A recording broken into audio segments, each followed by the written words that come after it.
is good, you?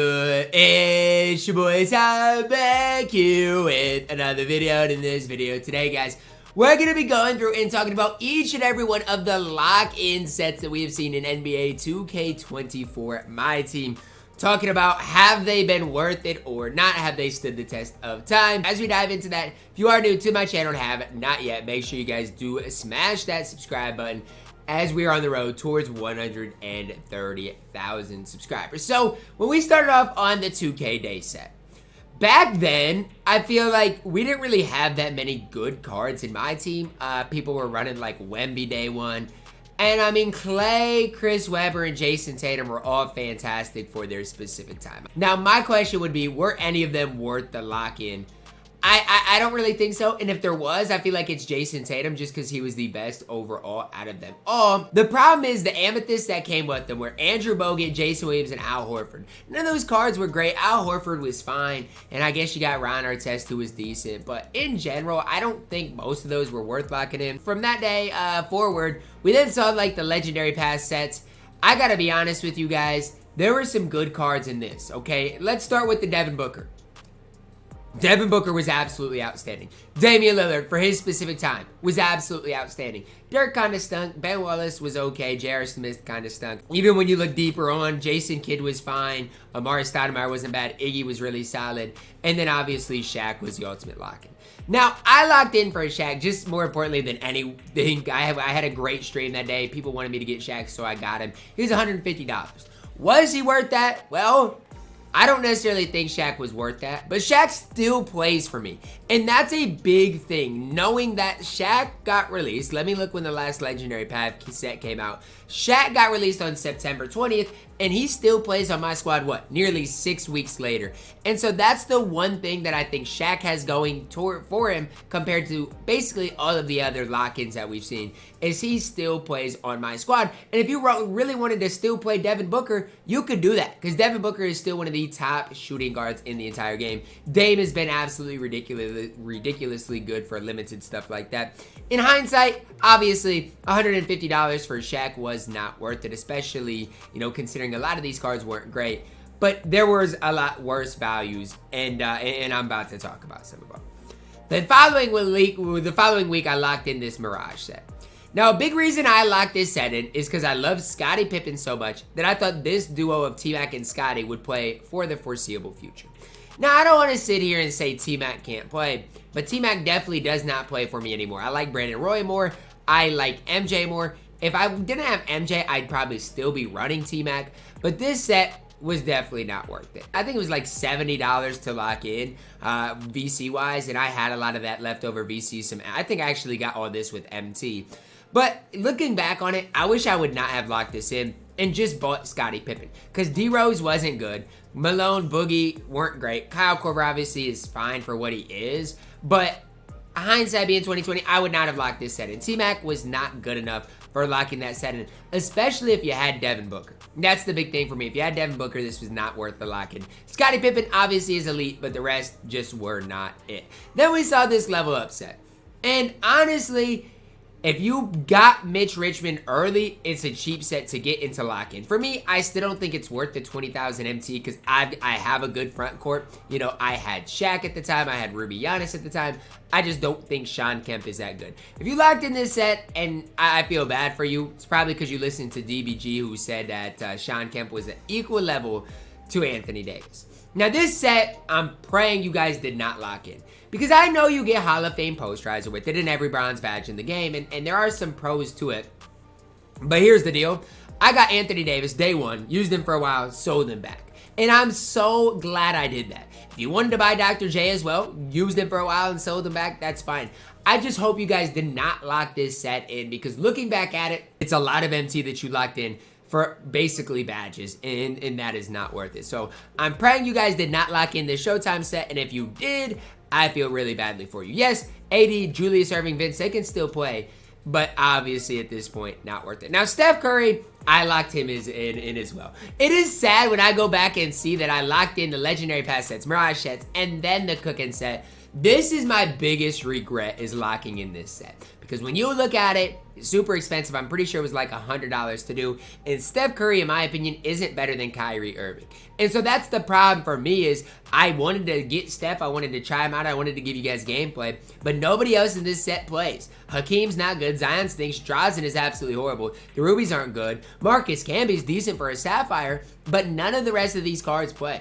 And so that's the big problem I see with this cooking set, is it was just a horrible value. Definitely not worth locking in. I did lock it in, and if I could get that MT back, I would in a heartbeat. Because again, Steph doesn't play for me. Yes, he, in offline modes, he can be fun to use, stuff like that.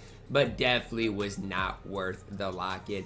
Then we saw the fast break set alongside Steph. Obviously, that was worth locking in if you got it for free. If you didn't get this for free and locked it in, man, I again am really sorry.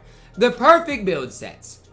This is one, if you locked in for Kawhi, that's a separate story, because Marc Gasol was like 100k MT one day. If you locked in for him, that's, again, a complete separate story, because he is obviously still one of the best small forwards in the game.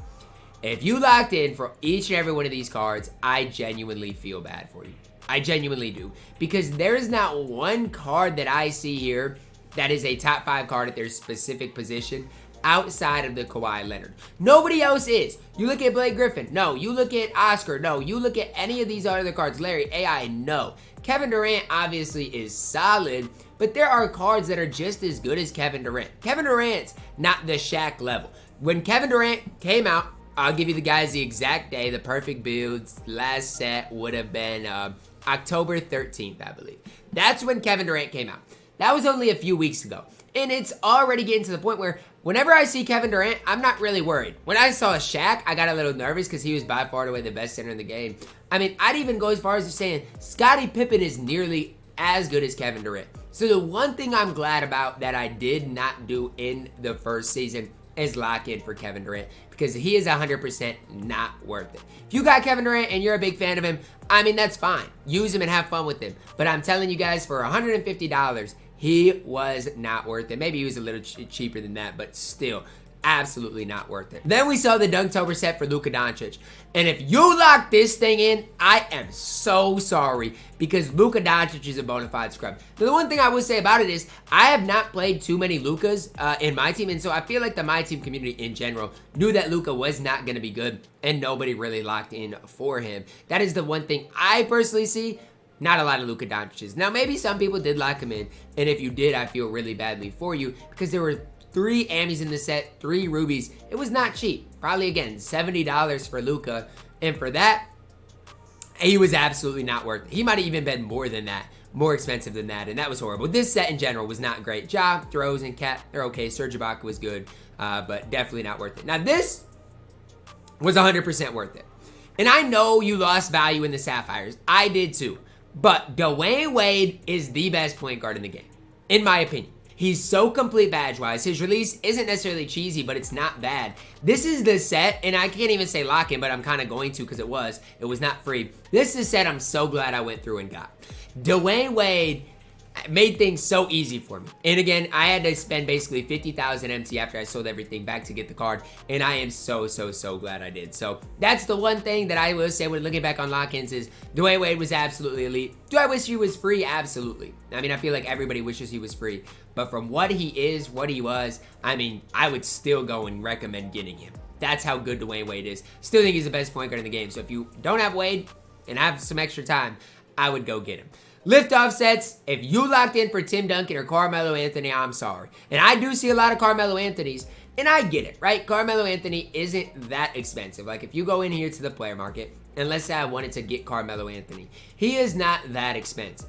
But $30, $40 is still too expensive for Carmelo Anthony. $40. He is not worth that. He is a very mediocre small forward, and I'd go as far as saying AK is better than him, who came out a week or two later. Scottie Pippen's better than him, who came out of the season before. And in this set, Mikan's okay, but most of the cards are not great. Tim Duncan, again, if you got him, if you locked him in, I'm sorry. Glenn Robinson is good. He's really good. And so at least you get a good card with him, but not worth it. MJ, by himself, was the most valuable guy on this day. Get him, have him for 3 weeks before you have to sell him back. Absolutely elite. No completion set, no lock-in for the NBA's back set. Then we get to the freaky stuff. I gotta be honest with you guys. Giannis is the best power forward center in my team. He is. But how much better is Giannis than Joel Embiid? How much better is he than Wilt, than Shaq? Even than Jaren, AD? That's what I'd ask you guys. And he is better, not gonna sit there and lie. But when you have to, the way I tell you guys to look at this thing is go look how expensive it is. You'd have to buy that, you'd have to buy that. You're looking at 450,000 MT or VC for Giannis.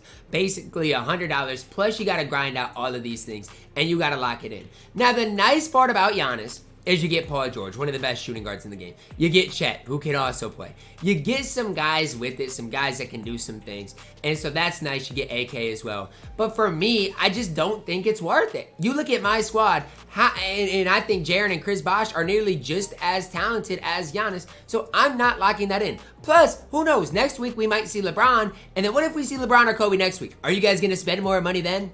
Look, Giannis probably more worth it than KD. He's probably more worth it, was more worth it than Steph. Probably more worth it than a lot of guys we've seen. And if you want to talk about value of sets, he's not the worst value. He's really not, even compared to this T-Mac value. The Giannis value is better.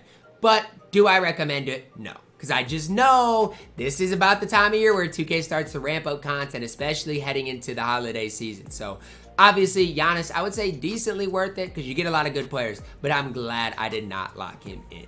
That's going to wrap it up for our video today, guys. Talking about just recapping the sets we've seen thus far in my team, whether they've been worth the lock-in or not. Drop a like on the video. Subscribe if you're new, and as always, man, I love you guys. Have a blessed day.